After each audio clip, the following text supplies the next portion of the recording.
Исәнмесез, безнең каналда Адамнар вакыты, студияда Айзат Шаймарданов һәм бүгенге тапшыруда. Тарихны белмәү әллә сәяси уенмы? Угра вакыйгаларын кузгату кемгә кирәк һәм проект авторларына тарихчылар, сәясәтчеләр җавабы. Нам надо заниматься не ревизией сейчас истории, тем более неумелыми руками часто. Кибетле һәм кибетчеле. Модернизацияме бу, инновацияме? Ни өчен кулланучылар җәмгыяте кадрларны үзенә үзе әзерли башлады? Кире буенча специалист, Кугунҗым буенча специалист. Буйдаклар йөри картаеп, өйләнергә кешесе дә бар, тик ни өчен гаилә кырыга җыенмыйлар? Республикада ялгызлар исәбен нигә алмакчылар? Бәлки күрсәткечләр бездә арттырыр идек, яңа гаиләләр барлыкка килер иде. Татар КВН-ындагы зур югалту. Алар башлаган зур эш нинди юлдан барачак? Юморның сыйфатын әйбәт итеп эшлисе килгән кешеләрнең менә алдынгысы. Угра, Калуга белән Смоленск өлкәләрен иңләп ага торган 399 километрга сузылган елга. Менә шунда 500 ел элек булган вакыйгалар бу атнада илнең сәяси фикер алышу мәйданына әйләнеп кайтты. Хәтерләсәгез, июньдә Калуга өлкәсе депутаты Думага Угра елгасы буенда князь Иван гаскәрләре белән Зур Урдадан Әхмәт ханлык арасында каршы тору вакыйгалары тәмамлануны бөтен ил күләмендә билгеләргә тәкъдим иткән иде. Ул чакта ук бу шикле тәкъдим бәхәс китереп чыгарды. Күпчелек аны тәнкыйтьләде, безнең парламентта закон проектын хупламады. Атна башында Калуга губернаторы Анатолий Артамонов әлеге тәкъдимне Угра вакыйгаларына багышланган тантанада яңгыраты һәм президент аны хуплап каршы алды дип белдерде. Нәтиҗәдә Путинның матбугат сәрхәтибе Дмитрий Песков моны кире кагарга мәҗбүр булды. Цитата: "Тәкъдим яңгырады, мәгълүмат буларак кабул ителде, тик бернинди карар да юк. Он бы не согласился с такой формулировкой", диде. Президентның карашы аңлашыла, ул күп милләтле ил башлыгы, әмма бу атнада бәхәснең икенче дулкыны башланды. Ул нидән гыйбарәт? Безнең репортаж. 5 гасыр үткәч исләренә төште. Угра елгасы ярындагы каршылыкны Калуга губернаторы Анатолий Артамонов зур җиңү буларак бәйрәм итәргә тәкъдим итә. Чынлыкта анда нәрсә була соң? Тарихчылар ни ди? Искәндәр Гыйләҗев Уградагы вакыйгалар ул чордагы сәяси көрәшнең бер эпизоды гына ди. Бер яктан Иван 3-нче гаскәре, икенче яктан Урда ханы Әхмәт, ике яктан шушы Угра елгасының ике ярыннан бер-берсенә каршы киләләр дә һәм озак кына вакыт бер-берсенә каршы торалар, елганы кичмичә, батырчылык итмичә дип әйтик инде. Һәм анда инде башка сәяси алар союзникларын да көтәләр икенче яктан. Менә шу нәрсә ахыр чиктә тәмамланган нәрсә белән хан гаскәре кире китә. Тарихи вакыйгаларны бәяләгәндә кайта авазы турында да уйларга кирәк ди тарихчылар бер авыздан. Безнең тарихта шактый күп даталар, ләкин менә бу дата аны күбрәк политик яктан карыйлар. Менә мондый дата каршылыкка бармасын. Урыс һәм татарлар арасында шуннан соң бит 500 елдан күбрәк вакыт үтте. Һәм мондый даталарны күбрәк политик яктан түгел, күбрәк культура яктан, күбрәк мәдәният яктан, тарихи яктан аның турында уйларга кирәк. Что реально мы собираемся отмечать? Без нәрсә билгеләп үтәргә җыенабыз соң? Кайбер тарихчылар моны дипломатик алым булган диләр. Әзерлекләрен күрсәтү өчен. Бер як һөҗүм итәргә, икенчесе сакланырга әзерлекне. Тарих буенча бу никадәр мөһим әйбер соң, зур шигем бар. Аннан соң без бит федератив дәүләт. Калугалар мөһим дип саный икән, үзләре билгеләп үтсеннәр. Генә шырпы саламга китерсәк, дөрләп яна салам. Хәзер шул хәтле күп катнаш гаиләләр. Һәрбер гаиләдә бар татар, урыс, килене, кияүе. Менә яра булып калмасын ул даталар. Тырнамасын күңелне, җанны. Бу бәйрәм мин уйлыйм ул консолидациягә алып бармый, киресенчә. Халыклар дуслыгын, илнең тотрыклыгын җимергә телиләр икән, ул бәлки кирәктер. Бу вакыйга ул татар халкы тарихына гына карый торган вакыйга түгел, бу калмык халкына, башкорт халкына, кумык халкына, уннан артык халыкка, төрки һәм монгол халыкларының тарихларына карый торган вакыйга. Иштәге халыклар моны безгә каршы булган бәйрәм итеп бәяләрләр. Күп милләтле Россия Федерациясе дәүләте ул хәзерге вакытта бары тик бер халыкның бәйрәмнәренә генә терәлеп кала дигән сүз бу. Бу башка халыклар өчен әлбәттә инде үпкәле бәйрәм булыр. Я считаю, что это так же нелепо отмечать начало или окончание Кавказской войны 19 века. Әгәр 19 гасырның Кавказ сугышы башлануын бәйрәм итәргә яки башкорт восстаниесен бастыру көнен билгеләп үтәргә тәкъдим итсәләр, ул халыкларда каршы чыгар иде. Совет чиры һәм Россиянең атаклы хәрби җитәкчесе, отставкадагы генерал, хәрби һәм тарих фәннәре докторы Мәхмүд Гәрәев бу хакта ни уйлый? Бу вакыйга истәлекле дата итеп билгеләнү өчен төп таләпкә җавап бирмәй. Ул хәзергә Россия җәмгыятен берләштерә алмый. Киресенчә, кайбер каршылыкларга китерә ала, чөнки ул илдәге ике халык, руслар белән татарларның тарихына турыдан-туры кагыла. Раньше мы, скажем так, этот праздник не отмечали, да? Моңарчы без бәйрәмне үткәрмәдек. Бу вакыйга бәйрәм дәрәҗәсенә күтәрерлек түгел. Әлбәттә, тәкъдим буларак кабул итеп була, әмма календарда бәйрәм буларак мин кабул итмәс идем. Без бит күп милләтле дәүләттә яшибез. Бу тема бер ресурста да читтә калмады. Социаль челтәрләр шул исәптән төрле телеграм-каналларда актив барда. Аерым алганда медиатехнолог каналында солы фикерләр яңгырый. Артамоновка федерализм өчен икеле. Путинның әлеге датаны хуплауы турында ялган хәбәр өчен кырыс шелтә дә белдергә кирәк. Калуга губернаторынан кала Путинның хуплауы турында мәгълүмат бүтән бер кайда да булмады. Илдәге һәр вакыйгага үз фикере булган, аларны даими җиткереп баручы танылган тележурналист, төпле сәясәтче, җәмәгать эшлеклесе Максим Шевченко да бу тәкъдимгә карата битараф калмады. Можно еще что-нибудь такое тоже найти, какие-нибудь праздники, вытащить из феодального средневековья, когда все друг с другом воевали. Праздники должны носить актуальный характер. Современное государство Российской Федерации – это страна, в которой многие народы, которые там 600-700 лет назад, возможно, друг с другом воевали, это еще надо доказать, кстати. Народы ли это воевали или воевали аристократы? Ни өчен Угра елгасында каршы туру бөтен ил өчен бәйрәм була алмый. Шундый исем астындагы язманы илнең иң җитди матбугат чараларының берсе Ведомости бастыра. Менә бер үзек. Дәүләт патриотизмын миллитарлаштыру һәм Россия тарихын хәрби җиңүләр чылбыры итеп күрсәтеп популярлаштыру күп милләтле Россия өчен куркыныч булган идеяләрне төбәкләр дәрәҗәсендә таратуга китерә. Бәйрәм датасын билгеләү турындагы шикле тәкъдим бу атнада федераль телеканаллар яңалыкларына да керде. РБК илдәге 7 каналга интервьюсында Татарстанның беренче президенты, дәүләт киңәшчесе Минтимер Шәймиев менә нәрсә диде. Путь к единению во все времена сложен, тернист. Он требует от всех нас возобладания разума, создания условий для гармоничного развития всех народов Российской Федерации. Нам надо заниматься не ревизией сейчас истории, тем более неумелыми руками часто, а нужно сплотиться во имя решения текущих задач и планов у нас громадия нашего развития в современном мире. Гүлназ Сайфетдинова, Дина Газалиева, Гадел Миндубаев, Александр Ирашов, Яңа Гасыр каналы. Атнаның башка җиде вакыйгалары кыскача МММ+та. Рөстәм Миннеханов атна башында хукук сагында торучыларны һөнәри бәйрәмнәре белән котлады. Иң лаекларга бүләкләр тапшырыла. Алда җитди бурыч ТАССРның 100 еллыгы чараларында һәм президент сайлауларында тәртип саклау. Республика хезмәтегезгә һәрвакыт зур игътибар бирде һәм бирәчәк. Киләчәктә дә үзегезгә йөкләнгән һөнәри бурычларыгызны лаеклы рәвештә үтәрсез дип ышанам. Минтимер Шәймиев видеолимта аша Түбән Камада Николай Лимаев истәлегенә оештырылган тантанадан сәламләде. Шәһәргә нигез салган һәм Татарстанны нефть химияле иткән танылган шәхесне президент таллады. Һәйкәленә чәчәкләр салып истәлек тактасын урнаштыруда катнашты. Хорошо, что у нас хватило ума прислушаться к нему и взять пророческие мысли Николая Васильевича. Фәрит Мөхәммәтшин Татарстан китап нәшрияты коллективын бер гасырлык юбилейлары белән котлады. Советлар чорында дөнья күргән 5 китапның 4-се Казанга туры килә. Бүгенгә 250 миллион тираж басма дөнья күргән. Ел ахырына 700 сәгатьлек аудио китап та монтажланачак. Иң изге теләкләр белән сезгә юбилей хөрмәтенә. Атнаның тагын бер мөһим вакыйгасы Казанда кооперация буенча ресурс үзәк ачылу. Ул кооператив институты базасында эшләячәк. Төп максат бу система өчен мәктәптән үк кадрлар әзерләү. Ягъни мәктәп, техникум, вуз җитештерүчеләр барысында шушы үзәк берләштерәчәк.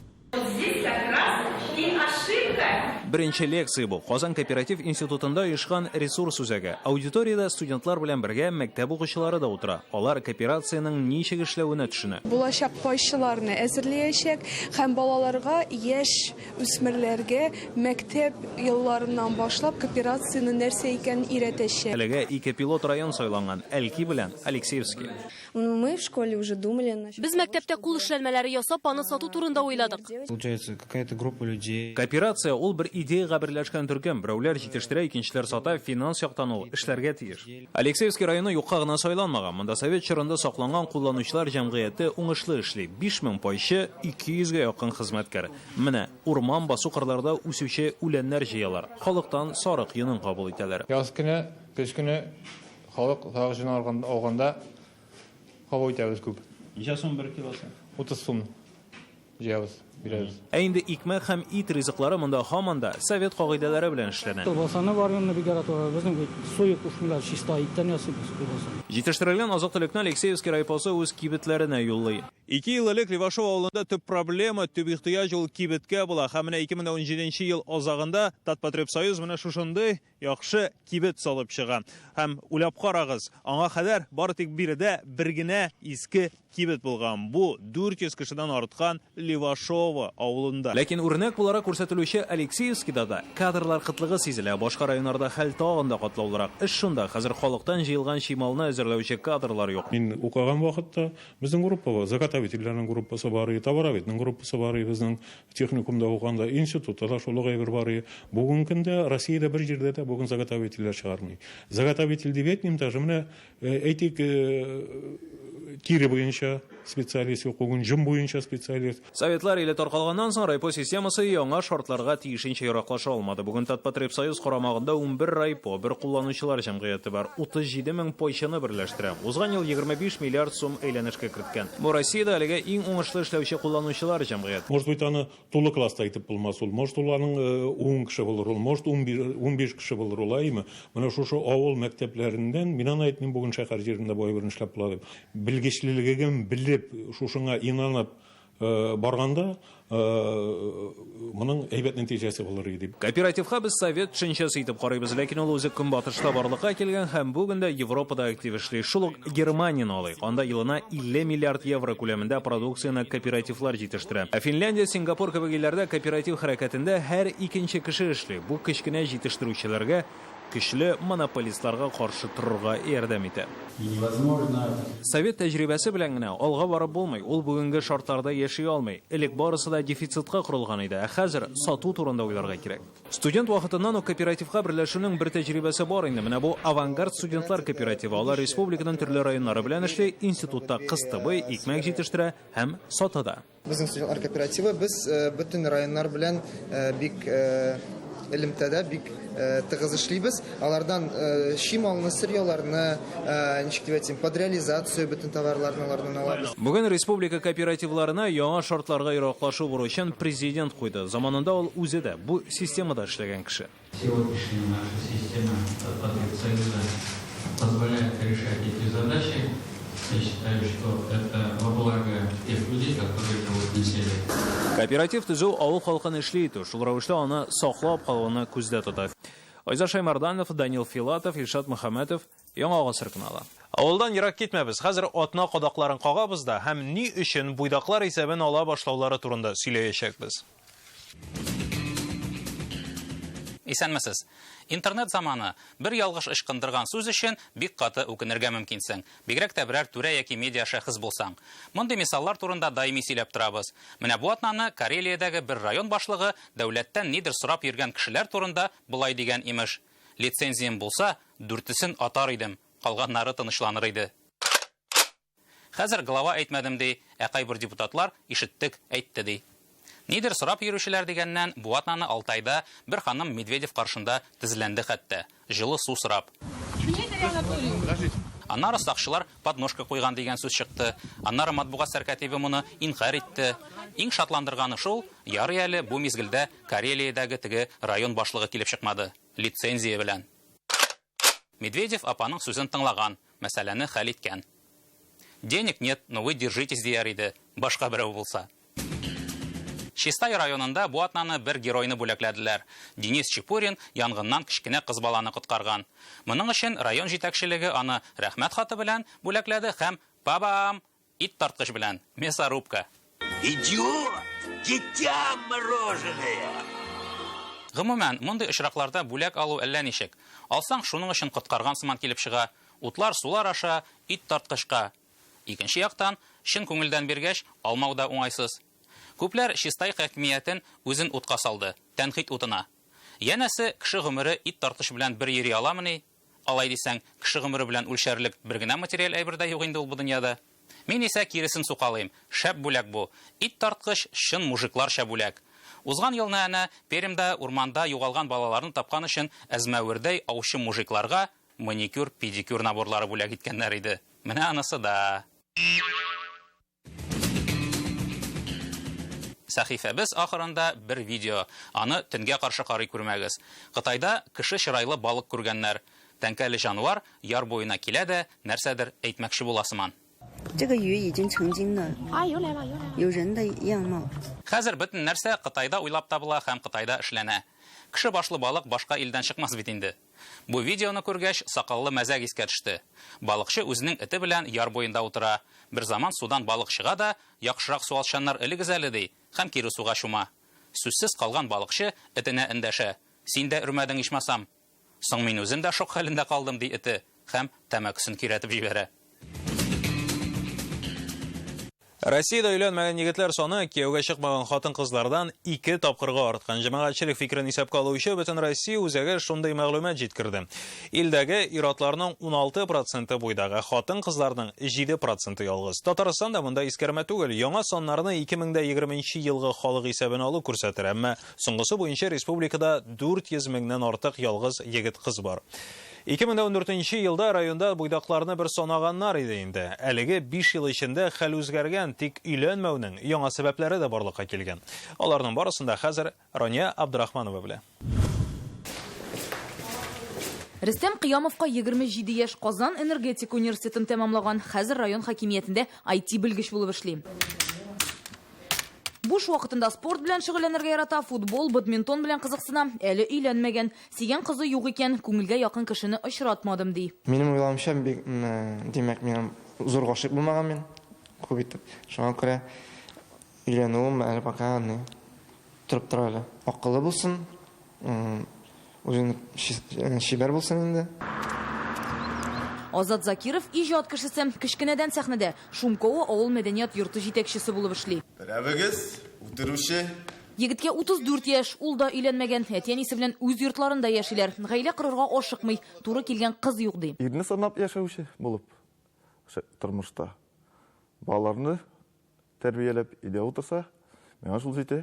Азат бик матур җырлый да. Якынлашса да күзләрең, әле һаман яшь күңел. Үзләре белемле, үзләре тыйнак, үзләре буйдак. Һәм мондый егетләр бер балык бистәсе районында гына да 700-дән артык. Эш юнәлешенә килгәндә инде аларның бар шулай ук укытучылар арасында да бар, менә шу үзебезнең административ корпуста эшләүчеләрдә һәм шулай ук инде авылда гомер итеп ятучылар да бар. Әле берничә ел элек кенә Әйтик районының Юлсубин авылында 50ләп буйдак исәпләнгән. Һәм мондый күрсәткечләр бер балык бистәсендә генә түгел, бөтен Татарстан буйлап. Әйтик республиканың Спас, Апас, Койбыш, Мөслим, Саба, Чирмешән, Чистай районнарында өйләнмәгән егетләр кияүгә чыкмаган кызларга караганда 2 тапкырга күбрәк. Есть районы, в которых ситуация просто критическая. Кайбер районнарда хәл бик кискен тора. Әйтик, 3 егеткә бер кыз туры килгән җирлекләр бар. Әйтик, бу районында киресенчә кызлар күбрәк, 2 тапкырга.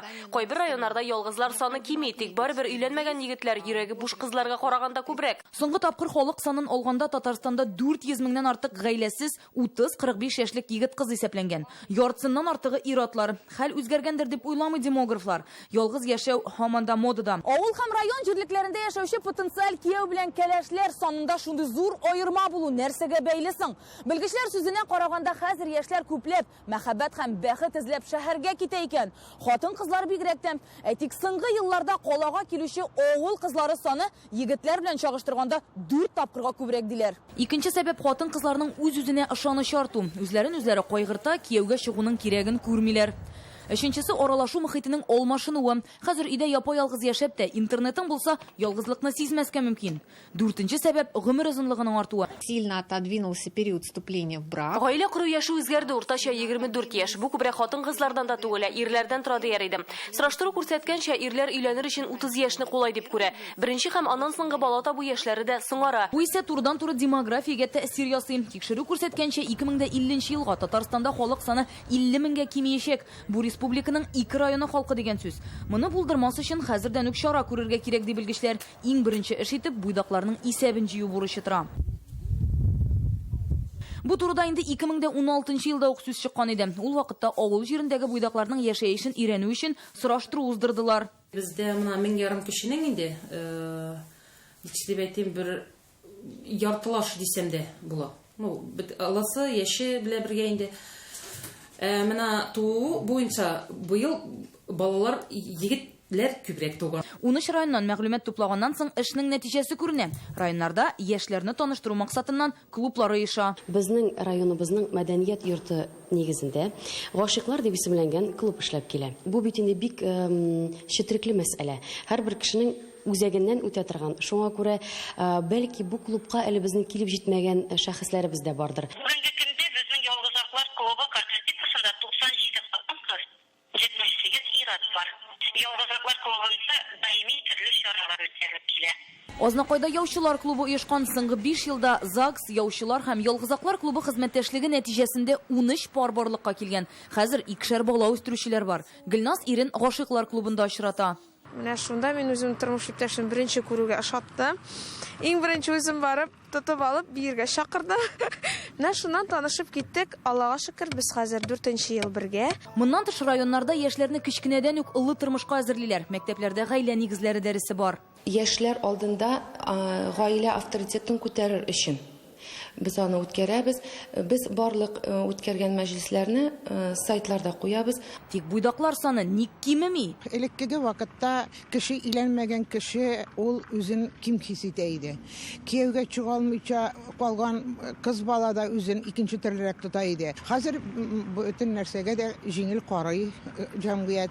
Тәрбия ярдәмендә генә буйдакларны иләндереп булырмы? Бу сорау әле ачык. Тик шунысы инде билгеле, чебешләрне кызын санаган кебек буйдакларны да быел кызын тагын саный башладылар. Татарстанның хезмәт, мәшгульлек һәм социаль яклау министрлыгы районнарга шундый бурыч йөкләгән. Аның буенча 30 яшькә кадәрле өйләнмәгән баласыз яшьләрне исәплиләр. Рания Абдрахманова, Марат Зәйдуллин, Яңа Гасыр каналы. Бу атнада татар КВН зур югалту кичерә. 8 ноябрьдә Казан-Чаллы юлындагы коточкыч фаҗигадә клубның татар хәрәкәтен башлап җибәрүче Фәридә Таштабанова вафат булды. Соңрак талантлы юмор остасы татар стендапына нигез салучы Ильяс Хасанов та аңына килми үлде. Ни кызганыч, әмма әлеге фаҗига безне бу атнада татар КВН темасына мөрәҗәгать иттерде. Ул безнең эфирда 2 ел булмады. 2017 елда Чаллының актив иҗат тормышында кайнаган яшьләрен без адымнарда күрсәткән идек. Бу вакыт эчендә хәрәкәт зурая, тарала, яңара. Анда бүген мәктәп укучыларыннан алып 40-тагыларга кадәр җәлеп ителгән. Татар КВНчыларының инде берничә буыны үсеп җиткән. Бу лига ниләр белән яши? Нәрсәдән башланды һәм бүген нинди яңа форматка күчтеләр? Алдагы сюжетны без Фәридә апа Таштабанова белән Ильяс Хасанов истәлегенә багышлыйбыз. Что? Минзифа! Нәрсә шәп ятасың безгә печән кайтта иде ушатырга? Чаллы 2012 ел. Кадрда бүген арабызда инде булмаган юмор остасы Ильяс Хасанов та, татар КВН-на нигез салучы Фәридә апа Таштабанова да. Быел 18нче сезон. Ул 2000 еллар башында Чаллыга сәләтле татар балаларын район авыллардан җыеп КВН дип аталган серле дөньяга җәлеп итә. 2012 елда төшерелгән бу материалда инде 3нче буын талантлы яшьләр уйный. Мына хәзер башлыйбыз. Әйдә шаярт, татар КВН лигасы бүген шулай дип атала һәм телевизион форматта төшерелә. 8 ноябрь көнне узган ярым финалда Фәридә апа, Ильяс та исән иделәр әле. 2012 елда ук җитәкчелек вазифаларын яшь талант Рамил Әгдиевка тапшырса да, Фәридә апа бер уенны да калдырмый иде. Фәридә апа җыяды инде безне бөтенебезне. Татар стендапы йолдызы Сирин Бәйрәмов. Фәридә апаны КВНның әнисе дип йөртә, чөнки ул урам малайларын җыеп дөрес юлга бастырды, тормышка чыгарды ди. Уенга әзерләнгәндә, редактура үткәндә, уен вакытында теге сәхнә артында Яшьләр гел икенче иде. Урам законнары алар гел аерылып тора, катыракта дип әйтсәң була инде. Монда шул ук каты яшьләр уже сәхнә артында, репетициялар вакытында гел икенче кешеләргә әйләнәләр. Татар КВН лигасы ул һәр тармакта эшләргә сәләтле кадрлар мәктәбе ди. Татар КВН лигасының жюри әгъзасы Айваз Садыров. Шул ук Сирин Бәйрәмов, мәсәлән, Татар КВН аша бөтен илгә танылды. Я сижу, думаю, нафига ему два одинаковых подарка? Товарищ Байрамов вообще сообразительный чел, шутит исключительно на жизненные темы. Бердәнбер иҗади кадрларны чыгаручы, профессиональ кадрларны, телевизион яки башка иҗади кадрларны чыгаручы хәрәкәт дип саныйм мин. Әйдәгез без Рәсәй КВН-ын гына искә төшерик, һәм андагы ничә еллар дәвамында, хәтта 10 еллар дәвамында уйнаган актерларны хәзер кая күрә алабыз? Барысы да телеканалларда. Кемдер КВНнан чыгып ил президенты була хәтта, Зеленский мәсәлән. Без югалткан Ильяс Хәсәнов аның «Рассмеши комика» проектында да чыгыш ясый. Татар стендапына нигез салучы да ул иде. Татар телендә генә түгел, рус телендә дә, әмма татар юморы белән шаярта белә иде. Ул комедияга гашык кеше иде. Татар КВН лигасының редакторы һәм режиссеры Рөстәм Кәримуллин әле дә ышанып бетә алмый. Ильяс Хәсәнов Татар КВНның ядрәсе, барысын бергә җыеп илһамландыручы, гаять сәләтле һәм эшкә хирыс кеше иде. Яратмый иде бер кашандагын җитеп бетмәгән юморны. Эшләнеп бетмәгән. Менә әз генә җитеп бетмәгән күрсә, гел өстәргә әзергә. Менә булайрак эшләп карарга, һәм менә булайрак әйтеп карарбыз. Юниор дип аталган Казан мәктәп лигасы бу ширек финал. 23 команда, алар Россиянең дистәләп төбәгеннән. Татар КВН лигасына да талантлы балалар нәкъ шулай бүртекләп җыела. Республиканың төрле районнарына, шәһәрләренә чыгалар, аларны табалар һәм алар өчен КВН мәктәпләре оештыралар. Чит төбәкләрне, хәтта чит илләрне җәлеп итәләр. Бу елгы юбилей сезонда, мәсәлән, бездә Мәскәүнең Понаехали командасы уңышлы чыгыш ясый. Татар КВН лигасының редакторы Наил Сәләхов та алар өчен ярыша. Бик ярата КВН актуаль темаларны. Әлбәттә, бездә тиңди актуаль темалар бар гомумән менә дөньяда хәзерге вакытта мәзәкләр күрсәтәбез, инде мәзәкләр ясыйбыз, язабыз. Жизненная ситуация. А что такое кудаги? Аңлашылды. Динар бар, бу синеке. Безнең менталитетка, безнең халыкка гына хас мәзәкләр бар. Танылган алып баручы шагыйрь Ринат Галиәскәров Татар КВН лигасының тугры тамашачысы. Командаларның күп булуы, төрле районнардан килүе, хәтта Мәскәү командасы да барайым катнаша. Менә алар теге нидер бер үзенчәлек үстәп җибәрәләр теге. Безнең татарга хас мәзәкләр дә бар, шуңа күрә менә алар бөтенсе нидер бер күңеллелек бирә һәм Татар КВН чыннан да ул бик текә чара. Бер ел элек алар шулай ук килгәннәр иде теге Татар лигасын шунда яңартып, яңа җан өрергә дип, аның исемен, форматын алыштырырга шул сүзләр менә ТНВда да аларның КВН-ын мин карадым, менә чыга башлады. Шул рәвешле Татар КВН лигасы ребрендинг кичереп телевизион проектка әйләнде һәм безнең каналда күрсәтелә. Безгә бик ошады ул формат. Ул форматта килешә Татар КВН. Формат, когда есть обратная связь с жюри после выступления, это очень важно командам. 17 декабрь Кореев театрында Әйдә Шаяртның юбилей сезоны финалы узачак. Фәридә апаны гадәтләнгән урында күрә алмаячакбыз. Һәммәсен илһамландыручы Ильяс Хәсәновны да. Әмма юмор хисен дөньяны үзгәртәчәк көч итеп күргән бу шәхесләр Татар КВН-ның тарихында калачак. Айгөл Бәдретдинова, Игорь Романов, Вадим Иларионов, Илшат Аюпов, Рамиз Закиев, Яңа гасыр каналы. Бу баручы атнаның төп вакыйгалары иде. Киләсе шимбәдә очрашырбыз. Сау булыгыз.